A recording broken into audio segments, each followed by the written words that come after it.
Saint Olympias, remembered 17th of December. Olympias was born in 361 to a well-connected family in the Byzantine Empire.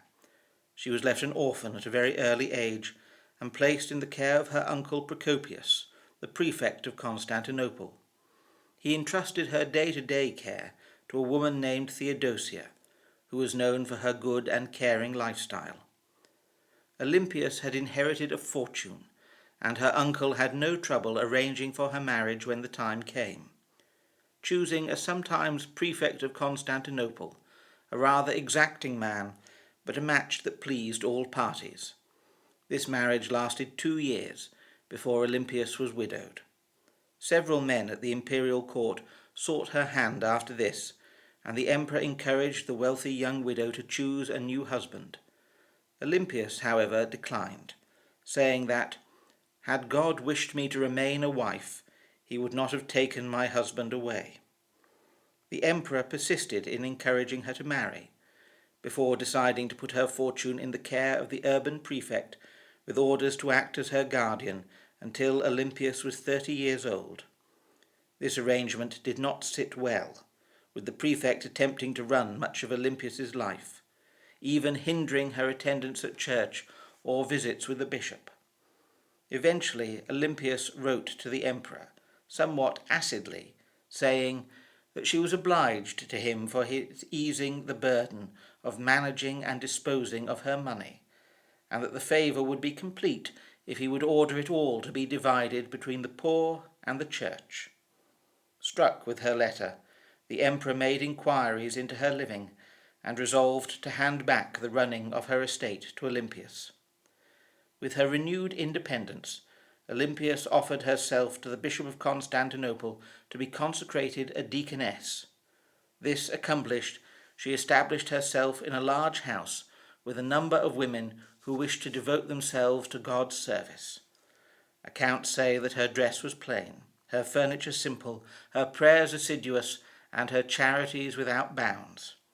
So much was this the case that St. John Chrysostom found it necessary to tell her to sometimes moderate her giving, or at least to be more cautious in bestowing them, that she should give them to aid those who deserved and needed it most. He told her, "You must not encourage the laziness of those who live upon you without necessity. It is like throwing your money into the sea." When St. John became Bishop of Constantinople, he brought Olympias and her community into his household, extending the property to also include an orphanage and a hospital. When St. John was exiled due to his criticism of the imperial household, Olympias was one of the last people he took his leave of in the city, with guards forced to hold her back as he left. Olympias then faced questioning and persecution over her connections to the exiled bishop, and her refusal to recognize his newly appointed successor. During this time, she and John kept in touch via letters. These form the bulk of our knowledge of her life, with 17 of them having survived to the present day. In them, John makes frequent references to her perpetual ill health, her ridicule and slander in the city, and her being badly treated and imprisoned. He also references Olympias's repeatedly throwing a veil over the malice of her persecutors.